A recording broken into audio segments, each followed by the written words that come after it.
Thank you for receiving me. I'd like to know at first what is the landscape of university here in Kazakhstan.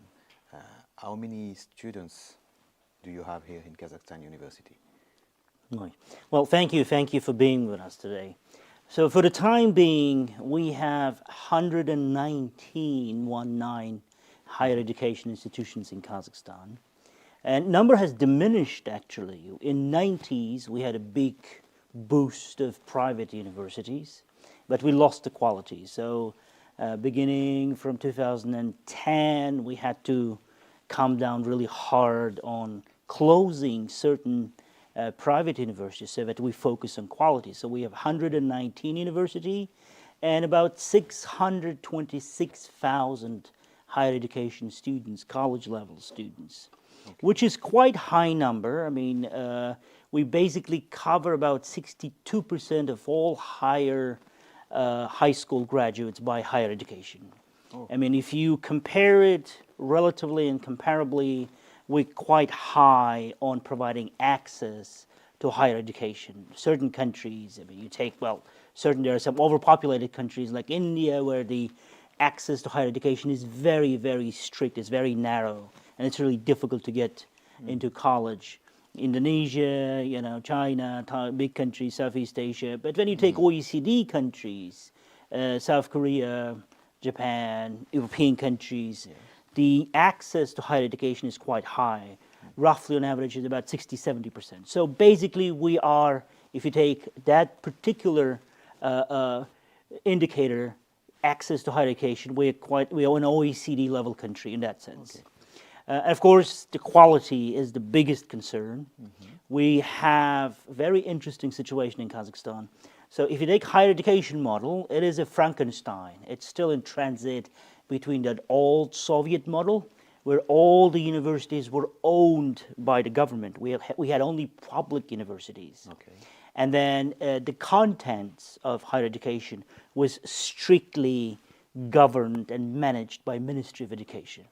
So it's an apex structured vertical system where you have almighty Ministry of Education, which controls everything, the content of education, HR policies, academic policies. So that was the Soviet model. Then in the 90s, we introduced private universities. So we have decentralized, there was some big reforms to decentralize the higher education. Then we joined the Bologna process, so the contents now is in compliance with international standards. We have standard 4-year bachelor, we have 1–2-year master level and PhD, so it's a tertiary education model in accordance with Bologna process.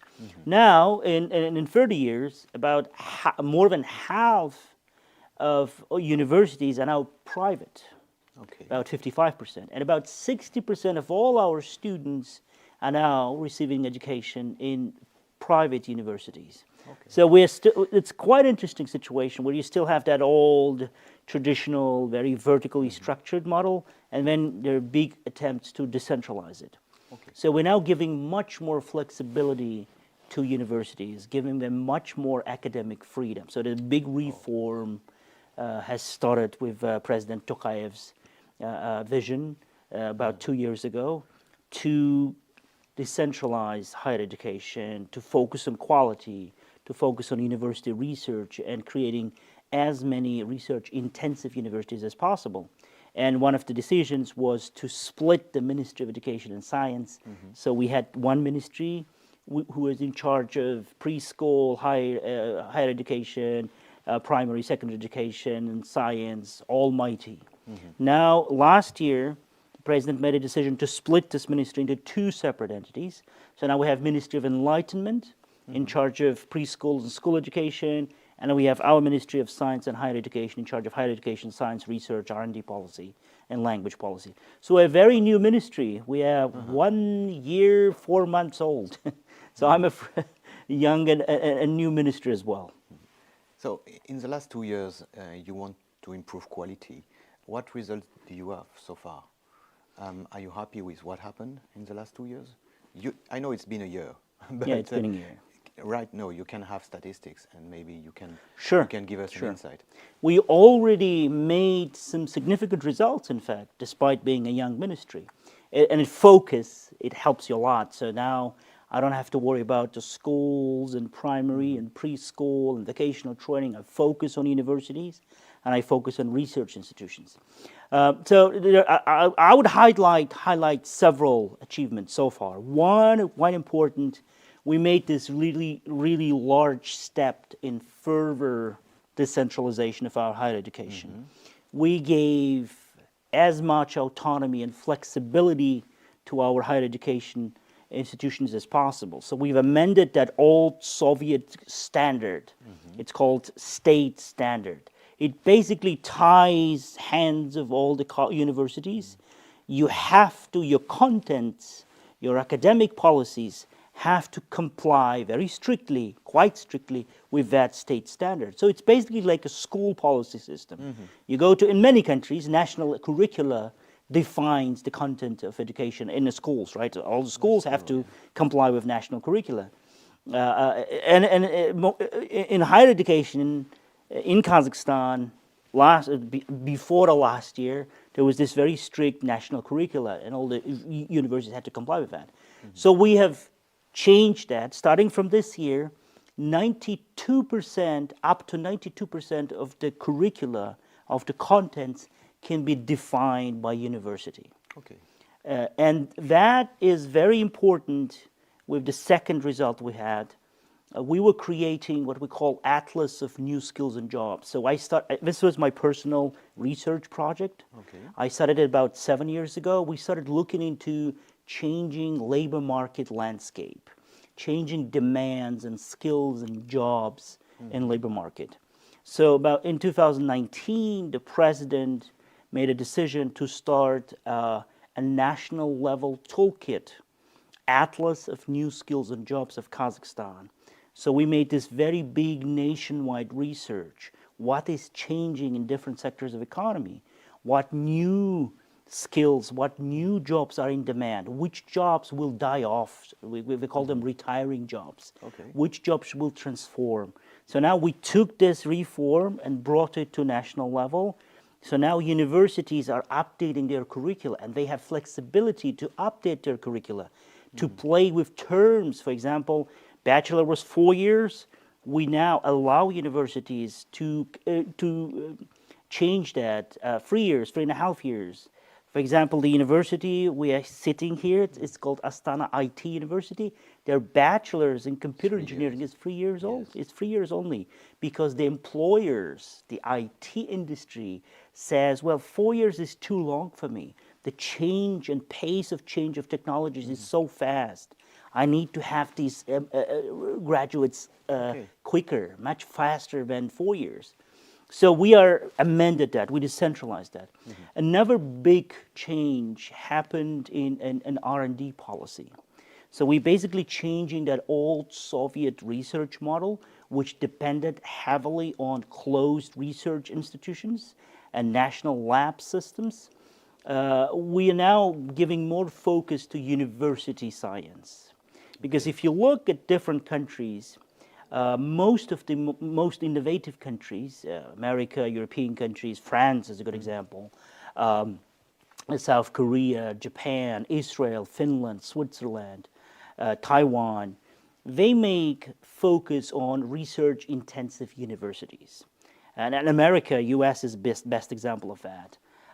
MIT, Stanford, they're becoming these huge innovation and research hubs. And these large corporations rely on universities to have applied research, to have a joint collaboration and R&D development plans.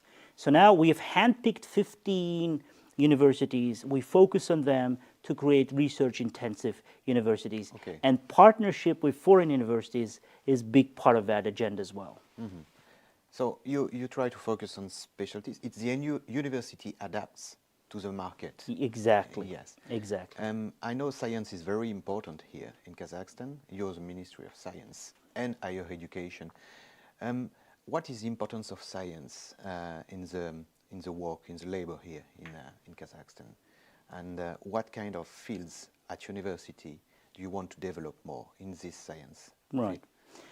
So one of the key reforms in R&D policy and research policies now is to make science as applied, as applicable as possible. Okay.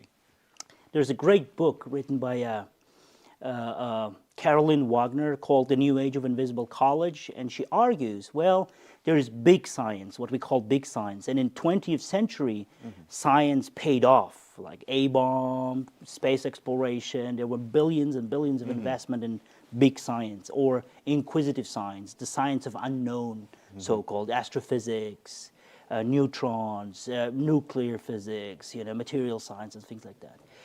But it requires a lot of fundamental science, a lot of investments, and a lot of time. So not many countries can allow to invest billions and billions of dollars of research in fundamental science. So there are like not that many countries left in the world now. It's the US, it's China, it's the European Union, some European countries. France is a good example of that. But even European Union now needs to join their forces and create programs like Eurofusion, Horizon Europe, to join and collaborate in creating this big science, like CERN Center in Switzerland is a good example of that. But middle countries and smaller countries, we don't have that kind of resources. So we need to rely on our partnerships with big countries who can do and conduct fundamental science. And we have to focus more on our economy. So the biggest change which is happening right now in Kazakhstan, we focus our science and research efforts on certain focus areas. There are about 6, 7 of them. Okay. So, and before that, there were 96 scientific priorities. And what are these priorities? And there are too many. When you have like that Stephen Covey, that famous guru on efficiency, personal efficiency, he had that famous phrase, when you have too many top priorities, you have none. So we decided to focus on 6, 7. One is energy. We are oil and gas exporting country, but we do really need to think about alternative energy, because the oil and gas, there's a general big obligation from United Nations on SDGs, on green economy, on decarbonization. We are part of that global agenda. So we really need to focus on alternative energy. And there's a huge project we're starting in west of Kazakhstan, Svevind, that German-Swedish consortia is launching a project on green hydrogen production. And one of our universities in West, in Aktau, Yesenov University, will be think tank and a research center for that big project. And we're allocating a lot of resources for that. And we're partnering with 4 leading German technical universities to create a research hub. Second area is communications, telecom. Being a big country, we really need to think about more efficient communication sector. Big country, scarce population, the quality of connections, it's quite important. So here, satellites, space industry, Starlink, space communications is becoming quite important. And thanks God, we have Baikonur. We have the very first space launch cosmodrome in the world, basically, in space exploration history. It's in south of Kazakhstan. So there is a potential for space industry, space communications. Third area is agriculture. We are heavily, historically, agriculture country. Fourth is transportation and logistics, being the hub, transportation logistics hub. And there's a notion of middle corridor now. So China is still keen and focused on Belt and Road Initiative, and they're looking to Kazakhstan as this huge logistics hub. You know how they call Kazakhstan in their Belt and Road? No. It's buckle of the belt. We're right in the buckle of the belt. We're right in the middle. We're right in the middle. So they think of us as this connecting tissue of that Belt and Road Initiative. And fifth is healthcare, biotech, medicine. It's still a big part of our research. And the last one I would call IT. It's actually one of the key top priorities, but I named it, I mentioned it last. we made quite big breakthrough in information technology, especially in fintech area, in financial technology. Yes. We have one of the very first digital banks, the Kaspi Bank.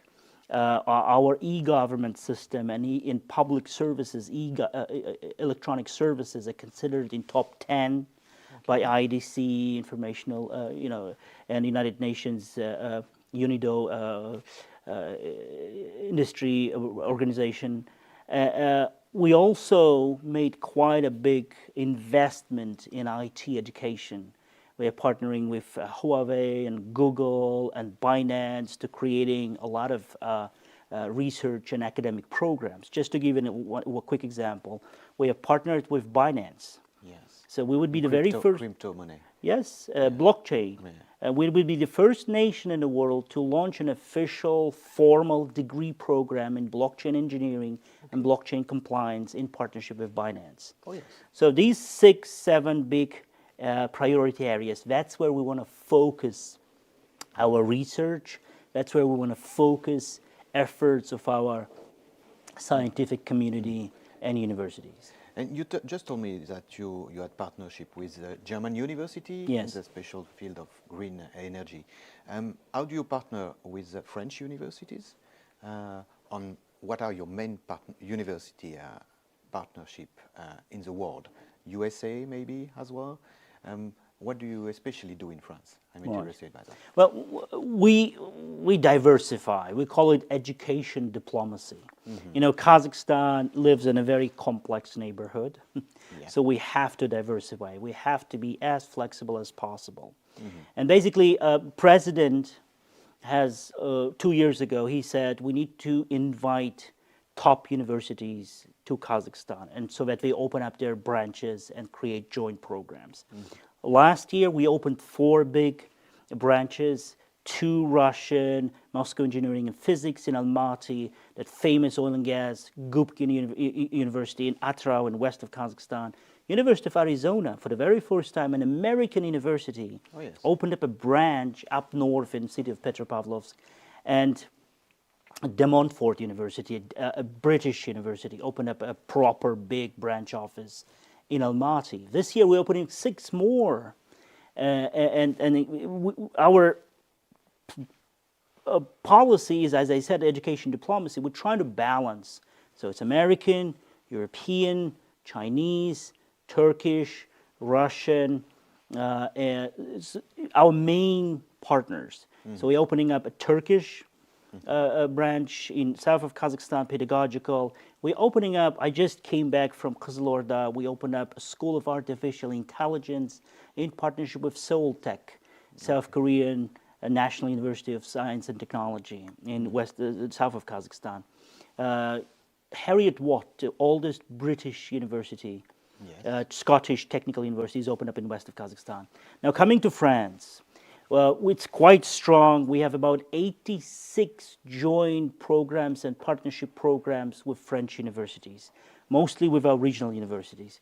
Back in 2014, we opened up a Sorbonne Institute in Almaty in partnership with our National Pedagogical University. It's our oldest university. We're celebrating 100 years, their 100th anniversary very soon. And the main focus of the program was French language program, sociology, political science, so mostly social sciences. Yes, it's not what you focus on today. And it's a pity, it's a huge pity that we do not use our partnership to full potential, because France, of course, language is important, social dimension is important, but France is spearheading. It's one of the top European and global economies in communications and space, and Airbus headquarters in Toulouse, in genetics and biotechnology and agriculture and communications and transportation, with Alstom spearheading. So it's funny enough, French business are quite active in Kazakhstan with Alstom, with partnership with our national railway system, defense industry, and the space exploration satellite with several French big companies. but the level of academic partnership is not there yet. So it was very important that President Macron's visit was signed. And it was mostly about language again.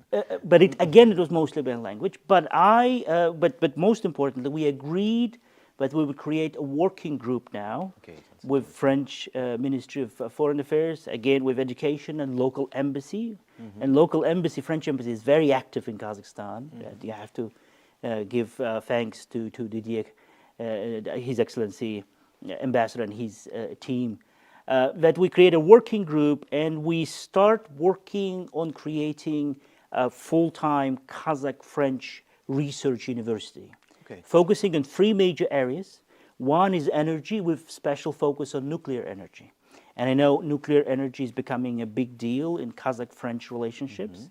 It was part of the negotiations of President Macron. And we have plans to invest in nuclear energy as well. And France is potentially a very good major partner in energy sector.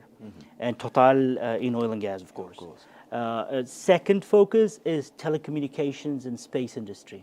So our National Space Agency and Ministry of Digital Development, they already been working with several French companies on space communications, training personnel for satellites, and so on and so forth. And third is agriculture and biotech. Here we are working with several universities in Lorraine, Toulouse, Paris-Saclay. There is a special project we have with a medical center of Gustave Roset Center on cancer research. So last year we sent 6 of our scholars to that special lab to do cancer research. This would be, and there's a 4th dimension is telecommunications, programming. École 42, there's famous programming coding school in Paris. About 4 years ago, we've opened a branch of École 42 in Astana, which is actually very close to IT University. If you have time, it's about 200 meters away from here. You could visit that school. And it's run in partnership with École's founder, Nicolas, what was his name? I don't know his name. That's his surname, and his name is Nicolas. He came to Kazakhstan, so they're still part of that project. So coding and programming, it's a big thing. And as I said, our special focus is on developing IT and artificial intelligence. And for artificial intelligence, last year we signed an agreement with a special center at Toulouse University. It's Advanced Artificial Intelligence Research Center. And we already sent 2 researchers right now in Toulouse studying and collaborating with French scientists. One last question, sir. Based on your background, I know you've been involved in the field of education for a long time. How do you see personally the evolution of higher education here in Kazakhstan? And can you tell me maybe more about your background? Sure. Well, I did. All my life is connected to education and higher education mostly. I studied a lot abroad. I graduated from U.S. college, and you could tell it from my accent. You can't hide that. Political science. I did my master's in Rome, La Sapienza University, in geopolitics. I studied in Japan, Todai Tokyo State University, Lee Kuan Yew School of Public Policy in Singapore, Royal Dutch Institute of Public Administration in Den Haag, in the Netherlands. So I've been in many. So I've seen a lot of academic and education policies, European, American, Southeast Asian. So that helps me a lot to combine different approaches. So how do we see education in Kazakhstan? And let me also go back to that important president's visit in Kazakhstan. Unfortunately, we lost French as a second foreign language. So I studied back in Soviet Union. I was born in Soviet Union.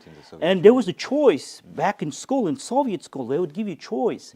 German, French or English. And French was very important. We had French classes. There were a lot of universities who would prepare French teachers. French language and culture was an important part of Soviet culture. I mean, you take Tolstoy. When I was reading Tolstoy back in Soviet school, 30% of the book is in French. So I better learn French, because all these Russian nobility, they would speak, their second language was French, right? So it was a very important part of Soviet, Russian, and then Soviet culture. But unfortunately, in 90s, what happened in 90s, the English become dominant, right? So, and American embassies, British, they made it very quite aggressive. British Council, American councils, American corners, British corners, IELTS, TOEFL, it became very important. And unfortunately, in about 30 years, there were less and less schools who would give French a second foreign language. There were less and less universities who would have programs and curricula on preparing French teachers. And it's a pity. Why? Because French is still a language of diplomacy. It's still a working language of the United Nations. It's still an important, and most importantly, the Francophone, the French-speaking community grows. Yeah. Thanks to Africa, by the way. Yeah. Thanks to Africa. Because the population growth in Africa is just incredible. 1.2 billion people live in Africa. We have Nigeria with almost 200,000 million people, Ethiopia, Egypt, and it's very fast-growing community. So it is, I'm personally very happy, and my daughter and son, they learn French. I made them learn French. I didn't have a chance to learn, but you should. So I hired teachers, and I paid them from my pocket so they could learn French. I said, it's a very important language. So, because it's not easy to learn French now. And it's not easy because the environment is not there. And it less, I had to find special, teachers to teach them French. And I think it's very important that a decision was made to open up a French school in Astana next year, and then there'll be another one in Almaty. So our parents will have a choice, will have an option, alternative to send their kids to French school, l'école française, right? So I think it's very important, and I'm really happy. I wish that's the first step. I wish your decision was made earlier, because now my kid's like 15 or 13, but if maybe my son, I would send him to that school. Now coming back to Kazakhstan's vision of education, we made several choices. One, we want to keep our national curricula as flexible and adaptable as possible. Why? And we want to have it very close connection link with labor market. Labor market is changing really rapidly. The technology, artificial intelligence, this big revolution that is happening, basically says that people who do not master new skills, who do not learn how to learn, will be eventually out of labor market. There's an interesting report issued by IBM, very recent report. It's called Augmented Work in AI-Driven Labor Market. And it says the AI will not replace people. People who have mastered AI and algorithms will eventually replace people who cannot, will not, or don't have resources to master AI. So first, we keep our curricula as flexible as possible. What I try to convince my colleagues in the government, we don't have resources like China or Arab people, like billions of dollars in research and education. South Korea, they allocate 9% of their GDP annually on science and education. $2 trillion GDP, so it's $190 billion every year. Right, and they have booming universities, big research centers, Samsung, Hyundai, Kia, right? We don't have big academic traditions like France, like Germany, with 500, 600 years long universities, platforms, academic traditions, the Academy of Sciences. So we need to leapfrog. We need to be flexible. We need to try new things. But you've got a fresh point of view as well. So we need to experiment. So that's one. Two, we focus on digital literacy. We believe digital literacy would be important for any employee, for anyone who graduates from college. Because if you look, what is the main task that any white-collar college graduate does? Is working with information. So the ability and skills to collect, analyze, and prepare information is the key skill. I mean, even in your job, you absorb information, you take different information, you analyze it, you compile it, and you bring new information. You add value as journalists, you add value, insights, points of view, what is important to tell to French people about Kazakhstan. So this is your added value as a college graduate, as a white-collar employee. So not only we introduced digital literacy courses, we partnered with Coursera, for example. So all our college students, Coursera courses are available to them. Okay. And they can choose any course of Coursera as their elective. And if they get the certificate, we credit them. So apart from elective courses that are proposed, given by our universities, we give them access to these big platforms, free of charge. And more than that, now we focus on AI literacy, because we believe AI is now becoming the new thing. So we've made this course with Google, in partnership with Google, called AI Introduction, AI Literacy, or AI Introduction. This year, 14 universities, including this IT university, is running this course as pilot. Okay. Next year, we made a decision to make it compulsory for all university students. So we want every university student, he might be a lawyer, international law, international relations, not an engineer, but we make this compulsory so that he knows about AI, algorithms. He can use these algorithms in his life, in everyday work. He can boost his productivity. He can become more personally efficient. There's an interesting national project initiative in Finland. They started it about 3 years ago in partnership with Google, Google Brain, and they said we want to have 1% of adult population to work with AI. Yes. It was extremely successful. Now they want 10% of all their adult population, and they give them free training so that they can use AI in everyday life. So we decided, okay, we're going to give that course compulsory and free to all our college-level students. So when they graduate, they are now ready for this AI-driven world. And third, research. Research, we want to have as many students, college-level students, as possible to stay and continue their research agenda. So right now, we're not a research-intensive higher education system. 626,000 students, about 92% of them are bachelors, 92%. Okay. 6-7% are masters, and less than 1% of PhD doctorates. So that shows not many people go and pursue research. They don't do science, they go back. You take South Korea, for example, research-intensive country, very innovative. 52% bachelors, 42% master-level students, and 6-7% of PhDs. Okay. So we want to have more students engaged with research, getting more advanced degrees.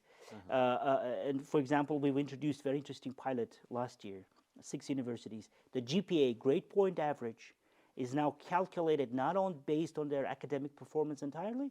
It's 50% academic performance, 25% research, and 25% social activities, sports, volunteering, community service, things like that. It already shows that some students say, hey, I don't have to study only, I need to do more, publish articles, seminars, conferences. So if it works really good, we're going to introduce it to all our universities. And last but not the least, universities increasingly becoming the centers of community service. It's called the third mission. It's a very popular concept now in higher education. So the first mission of university is education, second mission is research, the third mission is social mission. So they have to serve local community. They have to work with local community, help local municipalities solve their problems, come up with some scientific training. And just to give an example, last year we launched what we call Silver University model. So one of the regional universities now helping local senior community, people with silver university, silver hair, to do trainings, to do some classes, upskilling, reskilling, because now the life expectancy grows and there's a new notion, 60 is new 40. So people in their 60s are now like back in 40s, they're still active, they want to engage, they want to learn. So now it was very successful pilot. Now 70 of our universities now launched their own silver universities. So they're helping local retired or pre-retirement age senior citizens to learn, engage, have some classes, learn web design, copywriting, social media marketing. AI? Yeah. Maybe learn language. Yes, so that they can, you know, and they help to their sons and daughters, training and helping their grandsons and granddaughters to, you know, an old dog can learn a new trick. I can teach you some programming, right? So it was a really interesting project. So now we're trying to reshape our universities into a third mission universities as well. Okay. Thank you very much for all these informations. And I hope, I was very impressed by what I saw here in Kazakhstan. So thank you. So we're a country on a rise. Yeah. We try to survive in this complex neighborhood. We cherish our friendships. And I was really impressed by President Macron's lecture. He was giving a lecture to one of our universities. And he said, France values true friendship. We always help. We always believe in long-term relationships. There's a long history between France yes, and Kazakhstan. And so Kazakhstan, trying to develop, trying to thrive, can always count on France's help. So we really, really value that our friendship, we value our strategic cooperation. And I wholeheartedly believe that the President Macron's visit will take this partnership to next level. Thank you. I hope so. Thank you. Thank you. Thank you very much.